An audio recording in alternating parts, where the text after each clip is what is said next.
This is part 2 of chapter 12, picking up on page 163.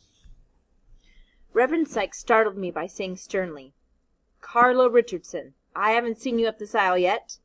A thin man in khaki pants came up the aisle and deposited a coin. The congregation murmured approval.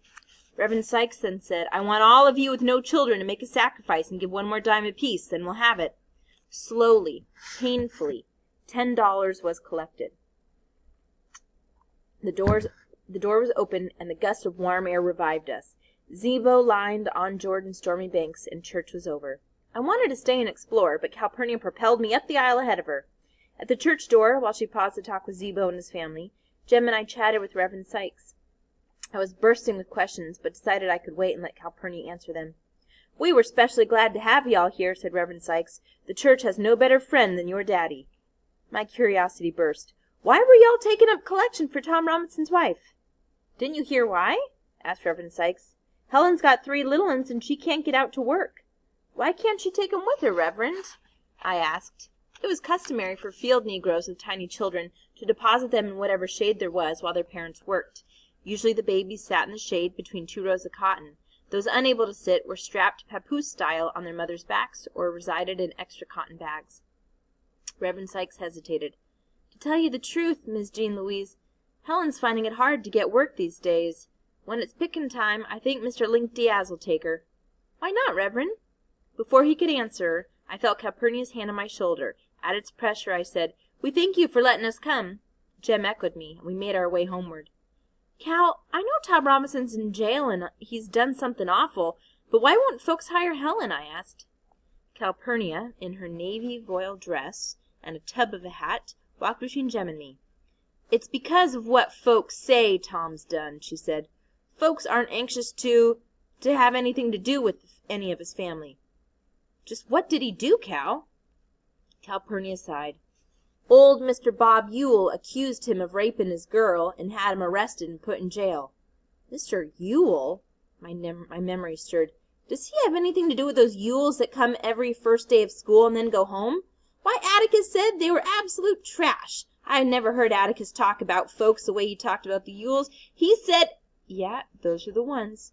"Well, if everybody in Macomb knows what kind of folks the Ewells are, they'd be glad to hire Helen." "What's rape, Cal?"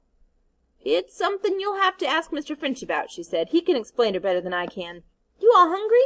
The Reverend took a long time unwinding this morning. He's not usually so tedious." "He's just like our preacher," said Jem. "But why do you all sing hymns that way?" "Linin'?" she asked. "Is that what it is?" "Yeah, it's called linin'. They've done it that way as long as I can remember." Jem said it looked like they could save the collection money for a year and get some hymn books. Calpurnia laughed. "Wouldn't do any good," she said. "They can't read." "Can't read?" I asked. "All those folks?" "That's right," Calpurnia nodded. "Can, but about 4 folks in First Purchase read. I'm one of 'em." "Where'd you go to school, Cal?" asked Jem. "Nowhere. Let's see now, who taught me my letters? It was Miss Maudie Atkinson's aunt, old Miss Buford." "Are you that old?" "I'm older than Mr. Finch even," Calpurnia grinned. "Not sure how much, though. We started remembering one time, trying to figure out how old I was. I can remember back just a few years more'n he can, so I'm not much older, when you take off the fact that men can't remember as well as women. What's your birthday, Cal?" "I just have it on Christmas. It's easier to remember that way. I don't have a real birthday." "But, Cal, you don't look even near as old as Atticus." "Colored folks don't show their ages so fast," she said. "Maybe because they can't read. Cal, did you teach Zeebo?" "Yeah, Mr. Jim. There wasn't a school even when he was a boy. I made him learn, though." Zeebo was Calpurnia's eldest son. If I had ever thought about it, I would have known that Calpurnia was of mature years. Zeebo had half-grown children, but then I never thought about it. "Did you teach him out of a primer like us?" I asked. "No, I made him get a page of the Bible every day, and there was a book Miss Buford taught me out of. Bet you don't know where I got it," she said. We didn't know. Calpurnia said, "Your granddaddy Finch gave it to me." "Were you from the Landing?" Jem asked. "You never told us that." "I certainly am, Mr. Jim. Grew up down there between the Buford place and the Landing. I've spent all my days working for the Finches or the Bufords, and I moved to Macomb when your daddy and your mama married." "What was the book, Cal?" I asked. "Blackstone's Commentaries." Jem was thunderstruck. "You mean you taught Zeebo out of that?" Why, yes, sir, Mr. Jem. Calpurnia timidly put her fingers to her mouth. They were the only books I had. Your granddaddy said Mr. Blackstone wrote fine English. That's why you don't talk like the rest of 'em, said Jem. The rest of who? Rest of the colored folk. Cal, but you talk like they did in church. That Calpurnia led a modest double life never dawned on me. The idea that she had a separate existence outside our household was a novel one, to say nothing of her having command of 2 languages. Cal, I asked, why do you talk nigger talk to your folks when you know it's not right? Well, in the first place, I'm black. Well, that doesn't mean you have to talk that way when you know better, said Jem. Calpurnia tilted her head and scratched her head, and pressed her hat down carefully over her ears. It's right hard to say, she said. Suppose you and Scout talked colored folks talk at home. It'd be out of place, wouldn't it? Now what if I talked white folks talk at church and with my neighbors? They'd think I was putting on airs to beat Moses. But, Cal, you know better, I said. It's not necessary to tell all you know. It's not ladylike, in the second place.